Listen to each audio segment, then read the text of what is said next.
महाराष्ट्रातील बऱ्यापैकी भरपूर सण आणि उत्सव हे या चातुर्मासाच्या दरम्यान येतात. एवढा हा पवित्र, स्वच्छ आणि शुद्ध चातुर्मास आहे.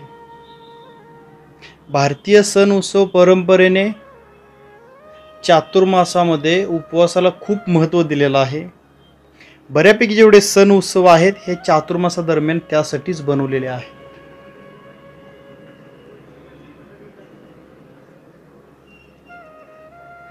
श्रीकृष्ण जन्माष्टमीनंतर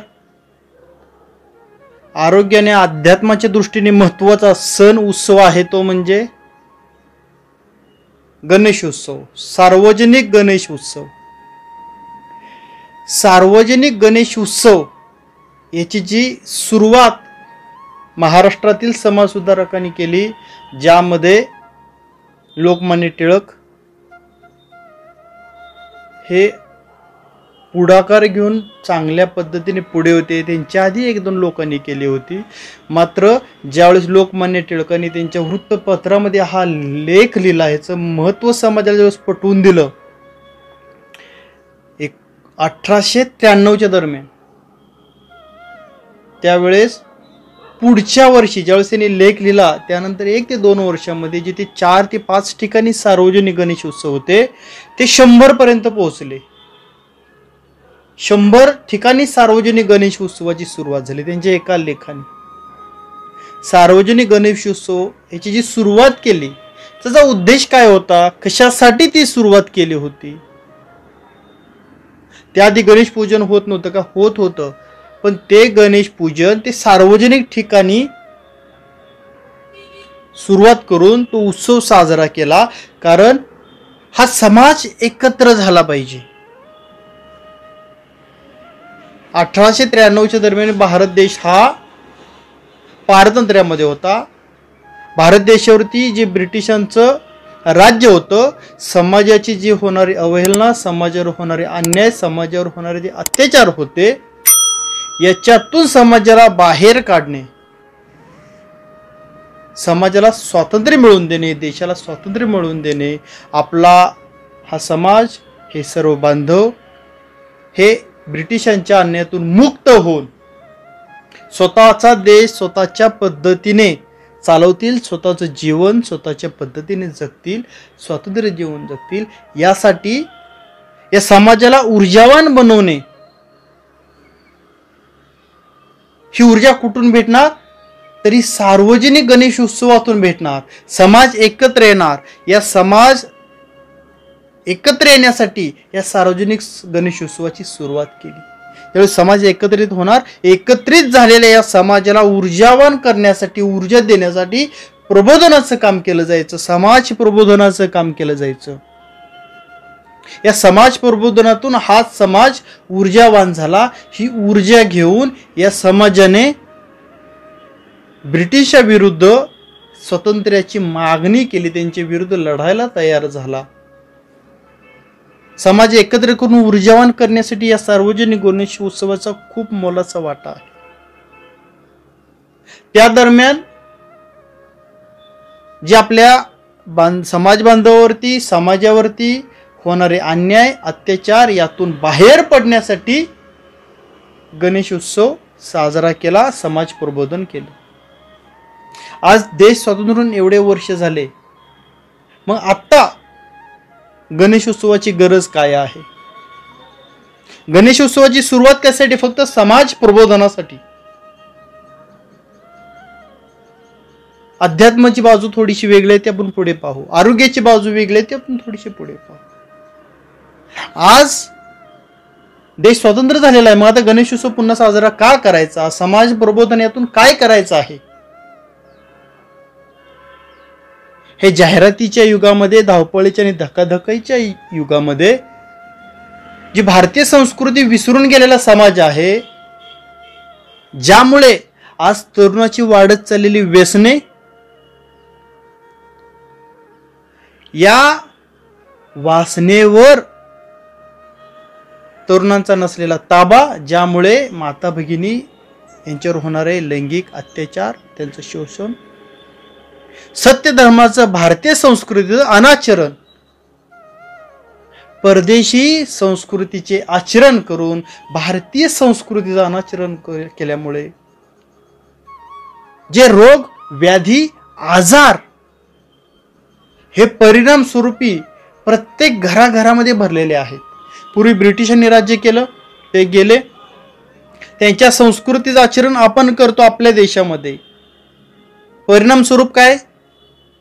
प्रत्येक घराघरामध्ये मधुमेह आणि बीपीचे रोग आहेत. प्रत्येक घराघरामध्ये थायरॉइड आणि स्थूलत्वाने ग्रस्त माता भगिनी आहेत. प्रत्येक घराघरामध्ये आता किडनीचे रुग्ण, कॅन्सरचे रुग्ण मोठ्या प्रमाणामध्ये वाढत आहेत. दर दिवशी संख्या वाढत आहे. स्पेशल कॅन्सरसाठी वेगवेगळे सेंटर उभारले जात आहेत. किडनी केअर सेंटर उभारले जात आहेत. लोकांना व्यवस्था भेटते, पण हे आजार कशातून वाढतायत? भारतीय संस्कृतीचं अनाचरण केल्यामुळे हे आजार वाढतायत, हे लोकांच्या लक्षात येत नाही. हा समाज प्रबोधन करण्यासाठी खऱ्या अर्थाने गणेशोत्सव या पद्धतीने साजरा केला पाहिजे.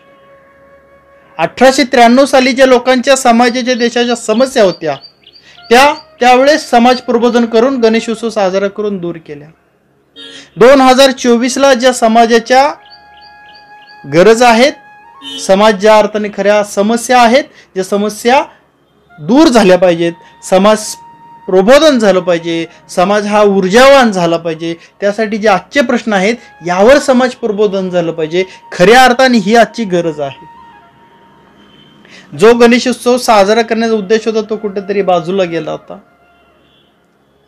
आणि जे आता गणेशोत्सव साजरा करण्याचा उद्देश आहे तो वेगळाच आहे थोडासा, ज्याच्यातून समाजाला काहीही फायदा होत नाही. काहीही फायदा होत नाही. समाज प्रबोधन गणेशोत्सवाची सुरुवात आहे ती अध्यात्माच्या दृष्टीने तेवढीच महत्वाची आहे, तशी आरोग्याच्या दृष्टीने महत्वाची आहे.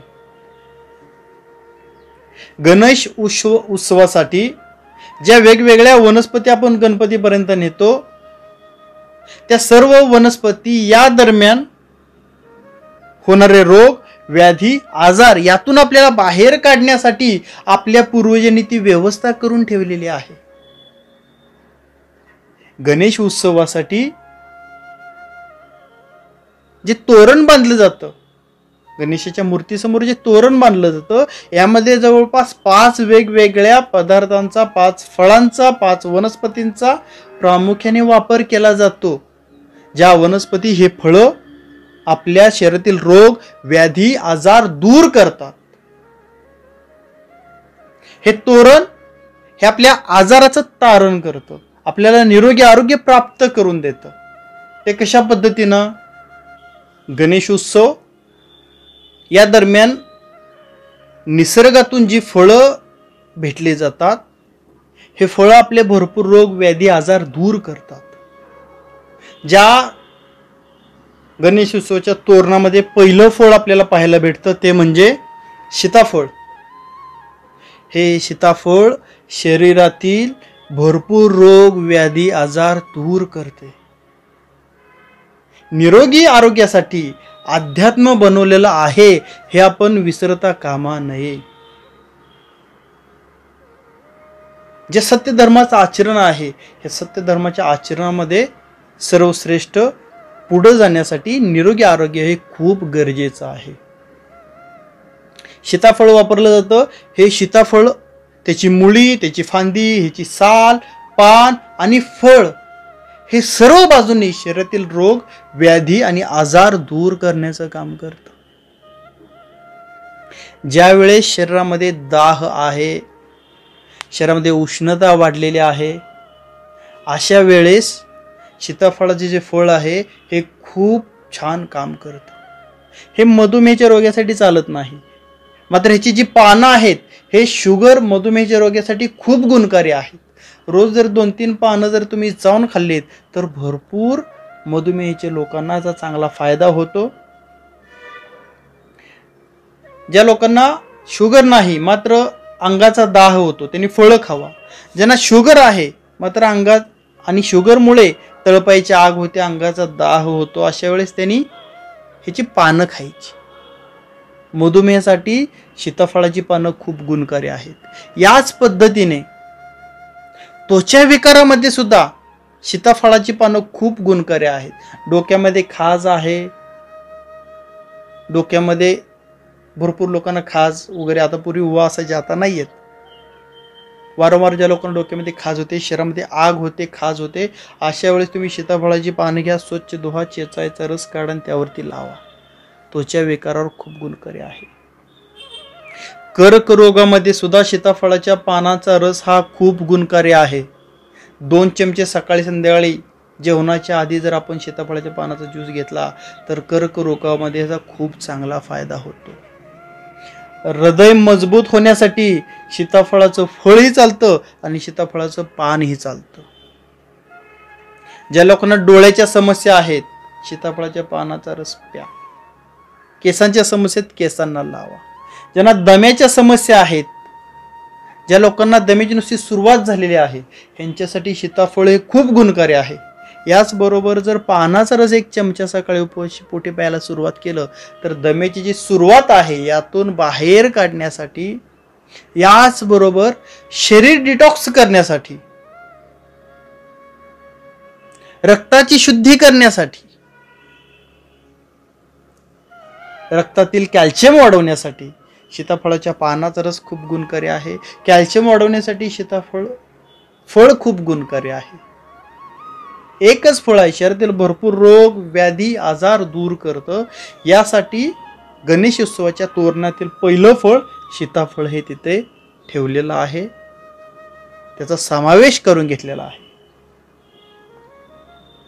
दुसरं फळ आहे म्हणजे काय, येतात आता तुम्हाला ते फळं दिसतील आणि विचार करेल कोणतरी हे कशासाठी आहे, तर निरोगी आरोग्यासाठी आहे. या तोरणातील दुसरं फळ आहे पेरू. हे जे पेरूचं फळ आहे, हे पेरूच्या फळातील पाने गुणकारी आहेत, फळे गुणकारी आहेत, साल गुणकारी आहे, मुळी गुणकारी आहे. ज्या लोकांना दाताच्या समस्या आहेत, दात हालतात, दुखतात, पेरूची 2-3 पाने घ्या, स्वच्छ धुवा, बारीक चेचा, 1 ग्लास पाण्यामध्ये टाकून अर्धा ग्लास होईपर्यंत उकळा आणि ह्या पानांनी चुळा भरायला सांगा. हालणारे दात मजबूत होतात, दुखणारे दात बंद होतात, रक्त येत असेल हिरड्यातून तर ते रक्त सुद्धा बंद होतं. ज्या लोकांना दातावरती पिवळे डाग आहेत, हे पेरूची जी पानं आहेत हे जर तुम्ही 2-2 चावून खाल्लीत आणि राहिलेला जो चोथा आहे तो जर घासला तर यामुळे दातावरील डाग निघून जातात, मुख दुर्गंधी दूर होते. एवढा छान फायदा आपल्याला पेरूच्या पानाचा होतो. हीच पेरूची पानं जर सकाळी उपाशीपोटी चावून खाल्लीत तर यामुळे मधुमेह नियंत्रणामध्ये राहतो. त्याचबरोबर स्थूलत्व दूर होतं, म्हणजे ज्यांचं वजन वाढलेलं आहे, थोडंसं पथ्य पाळावं लागणार आहे, पेरूच्या पानाचा वजन कमी करण्यासाठी खूप चांगला फायदा होतो. ज्या पुरुषांना शुक्राणूची संख्या कमी आहे तर शुक्राणूची संख्या वाढण्यासाठी एक पिकलेलं पेरू घ्यायचा, त्याचे बारीक तुकडे करायचे, त्याला मध लावून खायचं. हे पिकलेलं पेरू मध लावून खाल्ल्यानंतर भरपूर लोकांना शुक्राणू वाढतात, जे शुक्राणू कमी असतात त्याची वाढ होते. चहा पिऊन जे शरीरावर होणारे अपायकारक परिणाम आहेत हे टाळण्यासाठी आपल्याला पेरूच्या पानाचा काढा खूप गुणकारी आहे. 4-5 पेरूची पाने घ्या, स्वच्छ धुवा, तोडा, बारीक तुकडे करा. यामध्ये थोडीशी तुळशीची पानं टाका, अद्रकचा तुकडा टाका, गुळ टाका, हे उकळाने प्या. शरीरासाठी खूप ऊर्जावान आहे. यांनी पोट साफ होतं, चहाचे दुष्परिणाम ठीक होतात, पोटाचे भरपूर समस्या ठीक होतात. फक्त पेरूच्या पानांचा काढा चहा पिल्यासारखं प्या. ज्या माता भगिनींना मासिक पाळीच्या दरम्यान वेदना होतात, पोटामध्ये, पाठीमध्ये, ओटीपोटीमध्ये वेदना होतात, त्यांनी पेरूच्या पानाचा जो काढा आहे हा नियमित आवर्जून घ्या. 4-5 पेरूची पानं घेतली, तुळशीची 2-4 पानं घेतली, अद्रक घेतला, गुळ घेतला, पाण्यामध्ये टाका, उकळा. 2 कपचं 1 कप झालं, गाळून घ्या आणि ते प्या. यामुळे ओटीपोटी होणारे वेदना बंद होतात, डोकेदुखीचा त्रास बंद होतो. पचन क्रिया सुधारते, पोट नियमित व्यवस्थित साफ होतं. एक पेरू आहे जे शरीरातील भरपूर रोग व्याधी आजार दूर करतो. त्यासाठी गणेश उत्सवामध्ये 2 नंबरला पेरूचं स्थान आहे. 3 नंबरला आहे मक्याचं कणीस. या दरम्यान बाजारात इकडे तिकडे सगळीकडे आपल्याला मक्याची कणस दिसतात. हे मक्याचे जे कणस आहेत हे सुद्धा निरोगी आरोग्यासाठी, शरीरातील रोग व्याधी दूर करण्यासाठी खूप गरजेचे आहेत. आता स्वीट कॉर्नच्या नावाखाली मक्याची कणसे थोडीशी दूर होत आहेत, मात्र पूर्वी ही मक्याची कणस शरीरातील रोग व्याधी दूर करायची. नियमित प्रत्येकाच्या आहारामध्ये ही मक्याची कणस असायची. या मक्याच्या कणसामध्ये फायबर मोठ्या प्रमाणामध्ये आहे, ज्यामुळं जर मक्याच्या कण्या आणि ताक पूर्वी भरपूर लोकांचा आहार होता, सात्विक आहार होता हा. जर मक्याच्या कण्या आणि ताक जर तुमच्या आहारात तुम्ही घेतल्या, एक टाइम जेवण मक्याचं कण्या आणि ताक घ्यायचं, ज्यामुळे वजन कमी व्हायला, पोटाच्या समस्या दूर व्हायला, पोट साफ व्हायला खूप चांगला फायदा होतो. सकाळी नाश्ता करा, दुपारच्या जेवणामध्ये मक्याच्या कण्या आणि ताक घ्या आणि संध्याकाळी तुमचं जेवण ठेवा, ज्वारीची भाकरी वगैरे. वजन खूप चांगलं कमी होतं, पोटाच्या भरपूर समस्या ठीक होतात, हाडे मजबूत होतात. तुम्ही मक्याची जर कणस उकडून खाल्लीत, फक्त जे त्याच्या आतमध्ये केस असतात झुरमुळ्यासारखी, ती काढून टाकायची नाही, ती तशीच ठेवायची. त्यामध्ये हे मक्याची कणस उकळायची, मक्याची कणस खावायची. पाणी आहे उकळलेलं, हे पाणी टाकून द्यायचं नाही, हे पाणी प्यायचं, ज्यामुळे किडनी तुमची फिल्टर होते, किडनीचे भरपूर रोग व्याधी दूर होतात. याचबरोबर मूतखड्याच्या आजारावर सुद्धा ह्या मक्याची जी केसर आहेत हे खूप गुणकारी ठरतात. कणीस उकडून खावा, पण उकडून खात असताना पाणी टाकून द्यायचं नाही, ते पाणी प्यायचं. एवढा चांगला फायदा आपल्याला ह्या मक्याच्या कणसातून होतो. शरीर निरोगी राहण्यासाठी, आरोग्य राहण्यासाठी याचा फायदा होतो. म्हणून गणेश उत्सवामधील 3 नंबर स्थान हे मक्याच्या कणसाचं आहे. 4 नंबरचं स्थान जे आहे ते आहे डाळिंबाचं. हे डाळिंब शरीरातील भरपूर रोग व्याधी दूर करतो. ज्या लोकांना शरीरामध्ये उत्साह नाही, ताकद नाही, रक्त कमी आहे, डाळिंब रोज एक आहारामध्ये ठेवा, भरपूर रोग व्याधी आजार दूर होतात. श्वसन समस्या जेवढ्या आहेत या सर्व श्वसनाच्या समस्यावरती डाळिंब गुणकारी आहे. तुम्ही जर डाळिंब खाल्लं, साल टाकून देताय, टाकून देऊ नका. हे जे साल आहे हे साल घ्यायची, सुकवायची सावलीमध्ये, हे सालीचं चूर्ण बनवायचं. हे चूर्ण 1 चम्मच 1 कप कोमट पाण्यामध्ये जर मिसळून पिलात, खोकल्यावरती खूप गुणकारी फायदा होतो. जुलाब, अतिसार, पोटाच्या समस्येवरती खूप चांगला फायदा होतो. ज्या लोकांना पोटामध्ये जंत आहेत अशा लोकांनी सालीचा काढा करून जरूर प्यावा, जंत नष्ट होतात. जर डाळिंब नियमित आहारामध्ये ठेवलं ऋतूमध्ये, शरीरात वाढलेली उष्णता कमी होते, प्रतिकारशक्ती वाढते, डोकेदुखीची समस्या कमी होते. डाळिंब हे त्रिदोष शामक आहे. वात, पित्त आणि कफ हे तिन्ही रोग आजार व्याधीचं शमन करण्याचं काम डाळिंब करतं. याचबरोबर डोळ्याच्या समस्या आहेत, केसांच्या समस्या आहेत, त्वचेच्या समस्या आहेत, या सर्व रोगामध्ये डाळिंब हे खूप गुणकारी ठरते. डोळ्याच्या समस्यामध्ये तुम्ही आवर्जून हे डाळिंब डोळ्यामध्ये 1 थेंब टाकावं. त्वचेच्या समस्यामध्ये याची साल आहे, तिचा काढा करून लावू शकता. केसांच्या समस्यामध्ये सालीचा काढा करायचा आणि त्याने केस धुवायचे. हे छोटे छोटे घरगुती उपाय करून खूप रोग व्याधी आजार दूर करणे जे शास्त्र आहे, भारतीय शास्त्र, ते आहे आरोग्य आणि अध्यात्म. अध्यात्माचं एवढं मोठं महत्व आहे निरोगी आरोग्य जीवनासाठी. गणेश उत्सवातील तोरणातील शेवटचं 5वं फळ जे आहे ते आहे कवट.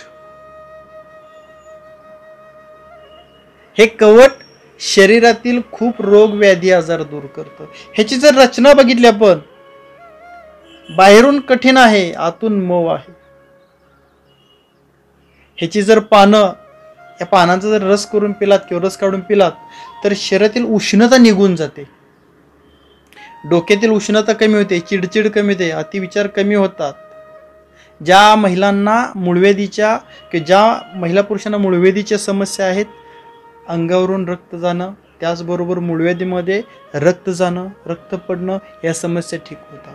माता भगिनींमध्ये अनामिक भीती वाढणं, छातीत धडधडणं, हार्मोनल चेंजेसमुळे भीती वाढणं, या ज्या काही समस्या आहेत या कवटीच्या पानाचा काढा करून पिल्याने दूर होतात. पोटातील उष्णता कमी करण्यासाठी, पचनक्रिया वाढवण्यासाठी आपल्याला कवटीचा फळ, त्या फळाच्या आतील जो गर आहे हा गुळ घालून वगैरे तुम्ही तो खाऊ शकता, ज्यामुळे उष्णता कमी होते, पोटाची ताकद वाढते, पचनक्रिया वाढते, प्रतिकारशक्ती वाढते. डोकेदुखीच्या सर्व समस्यावरती कवठ हे खूप गुणकारी आहे. डाळिंबाप्रमाणे कवठ ही त्रिदोष शामक आहे. जसं डाळिंब स्तंभनाचं काम करतं, कवठ ही त्रिदोष शामक आहे. डाळिंबाप्रमाणे कवठ ही भरपूर केसांच्या समस्या दूर करतं, डोक्याच्या समस्या दूर करतं, डोळ्याच्या समस्या दूर करतं, त्वचेच्या समस्या ठीक करतं. भरपूर रोग व्याधी आजारामध्ये कवठ हे गुणकारी आहे. ज्यांना मूळव्याधीमध्ये रक्त पडण्याची समस्या आहे, या लोकांनी आवर्जून कवटीच्या पानाचा रस काढून प्या. 1 ते 2 प्रयोगामध्येच मूळव्याधीमध्ये रक्त पडण्याची समस्या कमी होते, मूळव्याधीमध्ये चांगला फरक पडतो, याचबरोबर शरीरातील उष्णता कमी होते. हे झालं तोरण. तोरण संपलेलं आहे. आता बाप्पाच्या हातामध्ये प्रसाद ठेवायचा आहे.